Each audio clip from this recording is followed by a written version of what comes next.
So maybe a first question would be, give us a state of just your tribe. Madison has just been designated in December, Truax Field, as the home of F35A. Doctor, can you start? Give us an overview.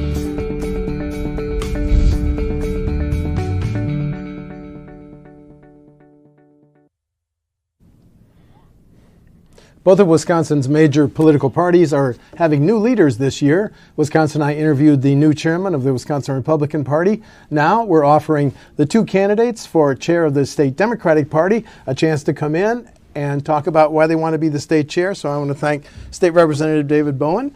Thank you. Three terms from District 10, City of Milwaukee. Yeah. And now party first chair. I am.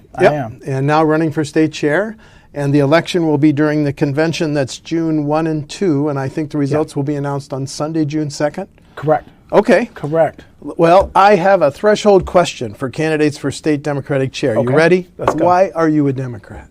Why am I a Democrat? Because at this day and age, in this era where I've been exposed to some of the most partisan, polarizing politics that our country and our state has dealt with, it is important for me to recognize where I come from and the amazing generations behind me that have led me to where I am today. My parents came here from the island of Jamaica, and many people know that they went all the way to Wisconsin for economic opportunity. And a lot of the folks that we have around this country and this state are now being threatened with the loss of access to economic opportunity to be the generation that will be better and go further than their parents. Right now, we're at a critical crossroads to see if we can go and return that accessibility, return that opportunity back to regular working people again. And I'm a Democrat because I believe Democrats are the ones that fight for working class people. They fight to ensure that that dream can be accessible again. How has your 3 terms in the state assembly and your service as party first vice chair prepared you to be state chair? Yeah, I think everything is coming full circle. There was a time when I believed that I was just supposed to be in the background, that this was too much, too big for me to focus on as someone that would be out front. And there are many roles that we can play. I come from youth organizing. I come from doing community work and working with high school and young people, high school students and young people all across this state, all across this country, that are focused on youth-led social change to make sure that we can dramatically make a shift and transform our communities across the spectrum, and to ensure that we are putting opportunity back in the hands of our young people again. So I feel like this is coming full circle. We get a chance to lead the Democratic Party, possibly with this upcoming convention, into an era where possibly we could see the reverse. Back in 2010, we saw things go to the Republican side where they had complete control. I feel like we have what it takes to be able to lead the party, to have a shot at instituting a Democratic agenda with a Democratic majority that will get it done. Is it important that the next chair come from Milwaukee? I think it's important that the party reflects the state of Wisconsin and the beauty of diversity geographically in our state and on terms of race. We have a big tent party that encompasses folks from a lot of backgrounds.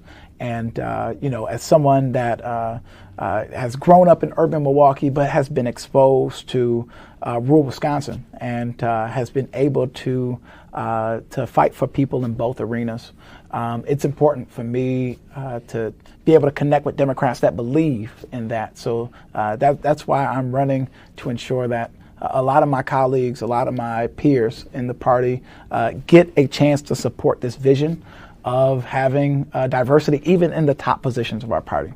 Is it, are you saying the Democratic National Convention is coming to my city, Milwaukee? It is. One more reason to elect me, my fellow Democrats, as chair, is it? I think that's one of the benefits that we could have, right? The world stage will be in our backyard, and how awesome would it be to have a chair that actually is from our community, but is able to be a bridge builder, has built his career on mediating different circumstances and situations where folks sometimes have gotten to altercations with each other, but getting them to see the same goal in mind of us instituting agendas to benefit people of this state, benefit people of this nation. I think the DNC being in our backyard is something that we should be really proud of, but it's something that we all fought for. And I think the DNC is making a great decision, bringing the convention right here. Why should Milwaukee residents, especially inner city residents, vote for Democratic candidates? Yeah, I think Why? It shouldn't be a transactional relationship. It should be a relationship built on respect and inclusion, and on the future, right? On what's best for the people of our state, what's best for the people in our communities. Democrats, folks with the D on their name, should be the ones championing issues that affect everyday working class people, especially right in the heartland of our state. And that's the folks that are in Milwaukee, the folks that are in Wausau, the folks that are in all parts of this state, and they're focused on building a legacy for their kids. Sometimes we get so entrenched in knowing all the issues and the candidates that the average person, when it comes to politics, they are a little bit more standoffish, and while they pay attention, at the end of the day, they're caring about the really bread and butter issues that are affecting them every day. And I think there are folks across the state that are invested in making sure that we just not win on politics, but that we win what's better for people's lives, that we win the battle to ensure that this state becomes better, that people can live better lives and have a better quality of life right here in the state of Wisconsin. How have the policies and the laws enacted by the Republicans, Governor Walker and the Republicans in the Assembly and Senate, how have they impacted inner city Milwaukee residents of the 10th District, which you represent? Sure.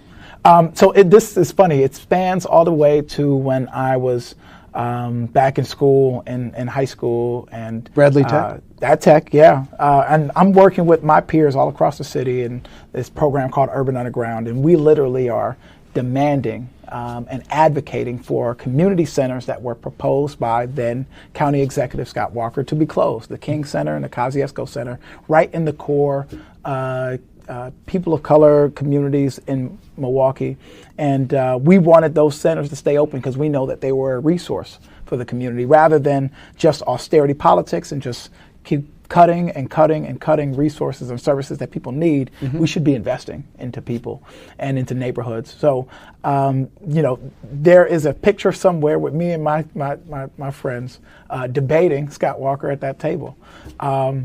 It goes back that far for me, but for other folks in our communities, these are generational issues that have affected our communities, that have prevented us from being able to grow, being able to live thriving lives and have economic growth throughout the state, throughout communities that have been suffering for that long. Were you able to save those centers? We were able to save those centers, right. We influenced the county board to make sure that they saved them, and kept a veto-sustaining majority to do it. So it was interesting to see that come to fruition, and then later get the chance to run and be on the county board itself at the age of 24 at the time. So now I've been elected for the last 7 years. I am so excited for the chance to be able to do more, to be able to contribute more, and possibly get my friends, my colleagues and peers in the Democratic Party to see that value and to be able to contribute. There's a generational aspect to this. You're a millennial. I am. You're 33. 32. Thank you. Sorry I'm to give you getting that. close, Sorry to give you that extra year. Getting close. And my beard's getting grayer. So You're 32. Thanks for the correction. Yeah.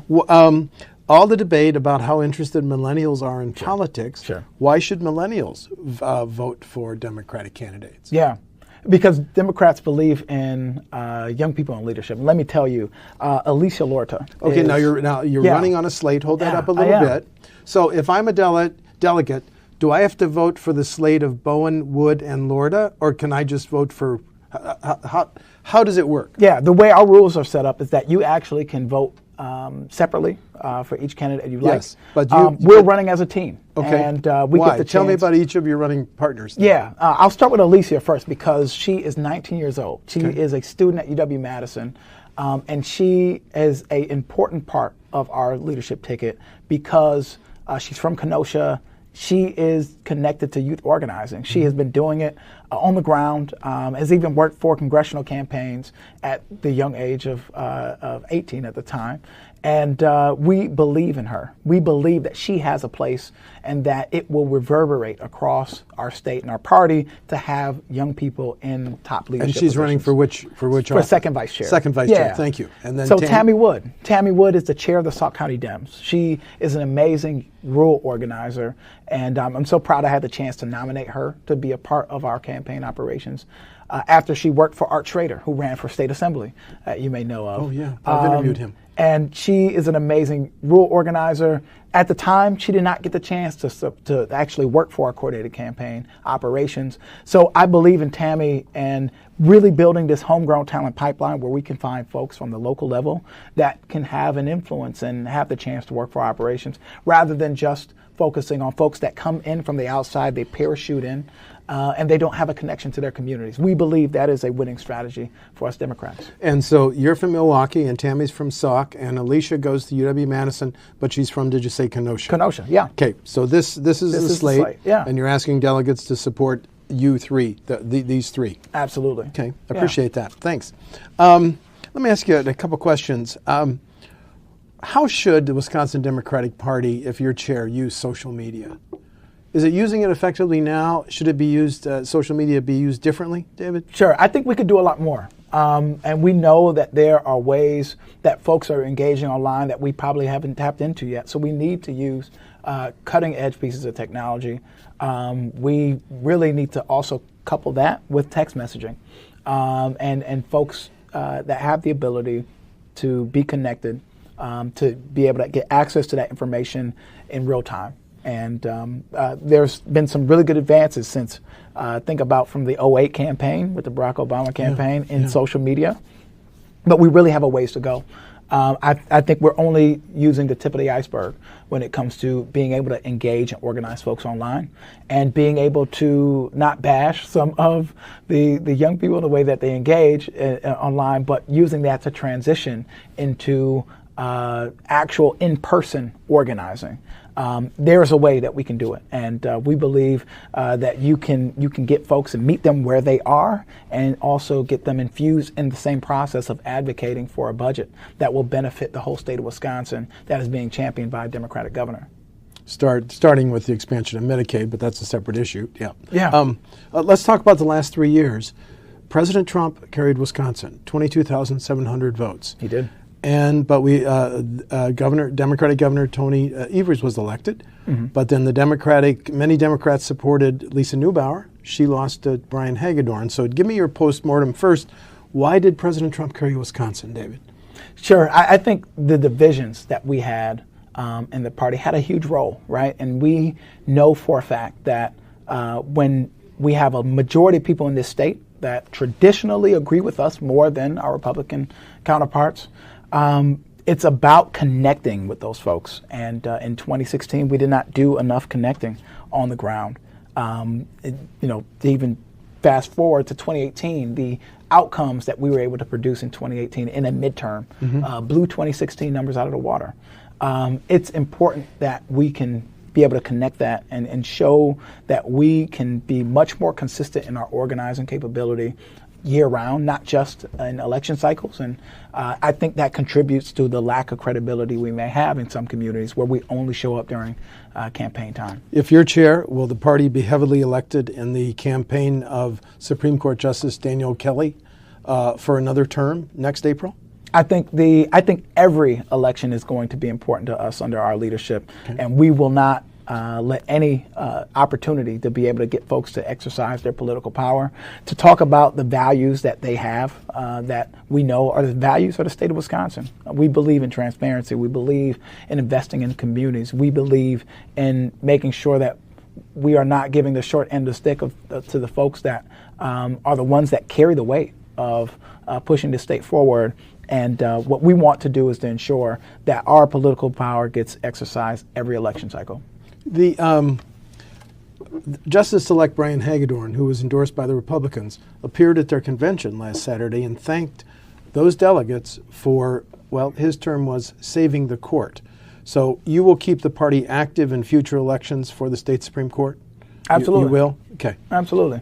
And it was more so in an election that was within our grasp. Remember, just 6 months before that, we were able to produce unprecedented numbers in a midterm, and we just needed to continue to do that work rather than taking a break and getting back out there a little bit later. What's at stake in the elections in 2020 and 2022, Mr. Chairman candidate? What's at stake?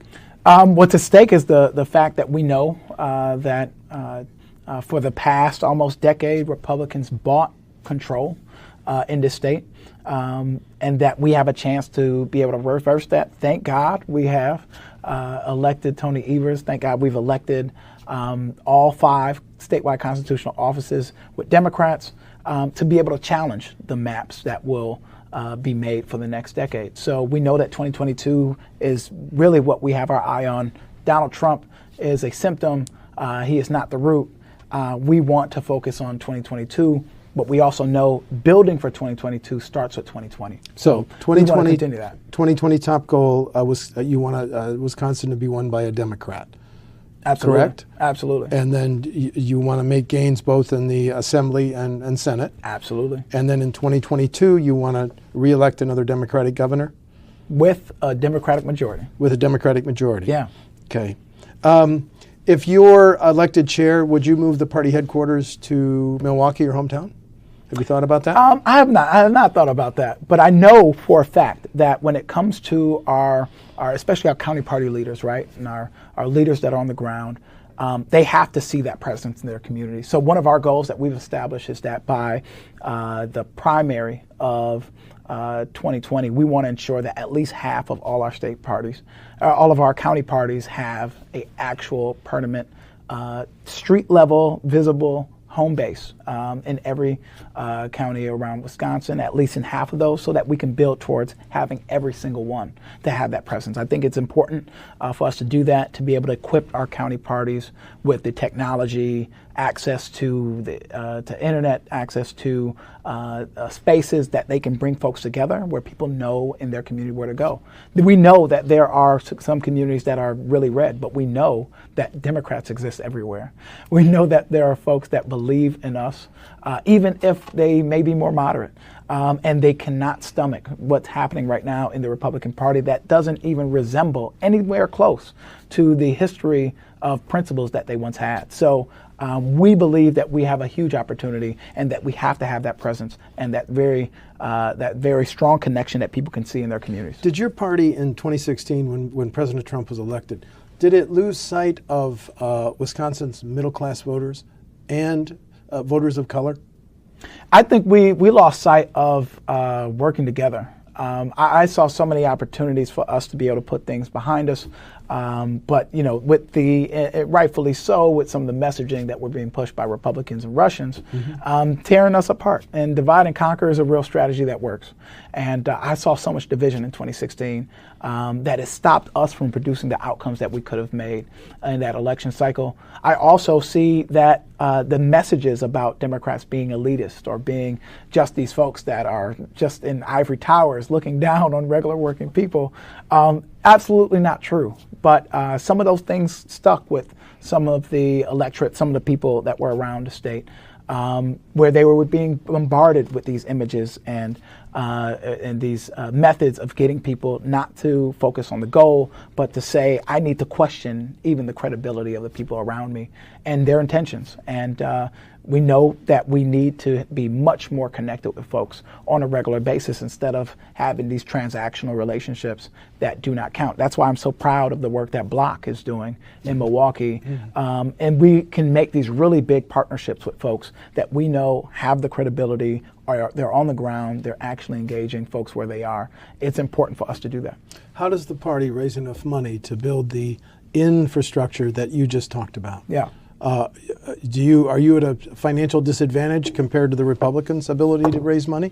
Well, I think we're always at a financial disadvantage, right? Because we know, especially the way that dark money policies have allowed money that cannot be traced and tracked, and to see how it's influencing our elections in real time, it is tough for us to sometimes compete in that realm. But we know for a fact that the folks that are the lifeblood of our party are working class people, and just depending on folks that can cut really big checks, which is really nice of them to be able to do that. It has to be a two-pronged approach. We cannot just only rely on the wealthiest people of this country and go to the coast, or only the wealthiest people of our state. We are a party because of our membership and them believing in us, having the credibility that we are going to fight on their behalf. So it's important that we build small dollar relationships where people are giving on a regular basis, on multiple small dollar donations at a time, where the same way Beto O'Rourke or Joe Biden can amass millions of dollars in 24 hours, we can amass thousands of dollars with small dollar donors who know that we are going to champion and be transparent with our party, that we really want to represent them. As party vice chair, you've seen the financial reports. Is the party finances, are they in pretty good shape now, or pretty weak?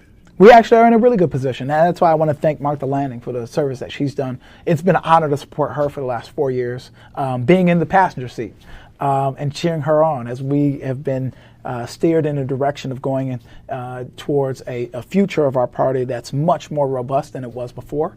And it's really important for us to recognize how important it is to sustain. It's going to take some very innovative practices to be able to build our donor base, to be able to continue to have the apparatus that will be able to compete with the operation that we know just beat Scott Walker in 2018. Governor Governor Evers, excuse me. Governor Evers, let me say that again, is the leader of the Democratic Party. If you're the state chair, what relationship will you be? Will you be able to say things? Will you be more critical and more aggressive because the governor can't be?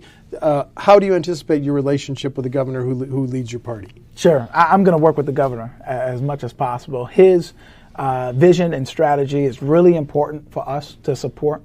And like you said, he is the highest ranking Democrat in the state of Wisconsin. And we are so appreciative of it because we know that he has an agenda that's going to benefit working class people right here in Wisconsin. Turn around some of the wrongs that have been committed by the prior administration and move down this path that we know that what's best for the state is what's best for our kids. So we're going to move in that direction together.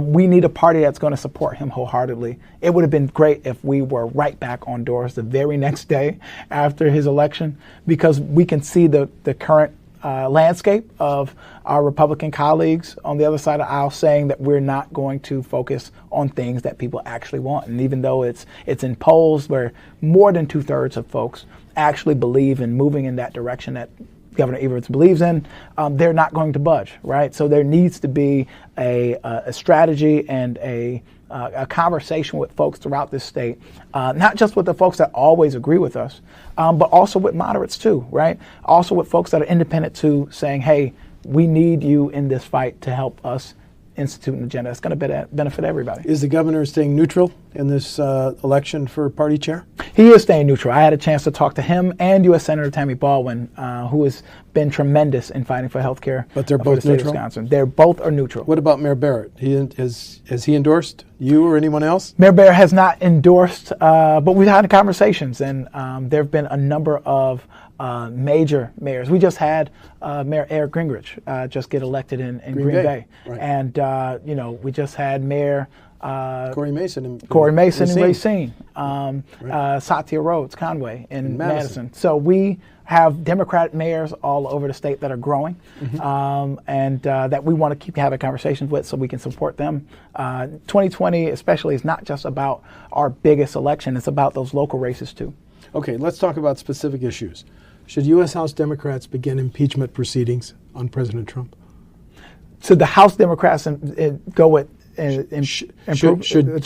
should U.S. House Democrats begin impeachment proceedings? Oh, should they begin? Begin. I think it's something for them to explore, right? We know the fact, right? And we have, this is what's really beautiful, we have county parties right now that are reading word for word the Mueller report. Yes. And sometimes some people think, oh, they're reading a report. No, like they are very much wholeheartedly. All 478 pages. They are reading it word for word because they know that just this facade of there was no collusion, everything is dropped, is not the truth. And it is up to House Democrats to expose that truth so that the American people know exactly what happened.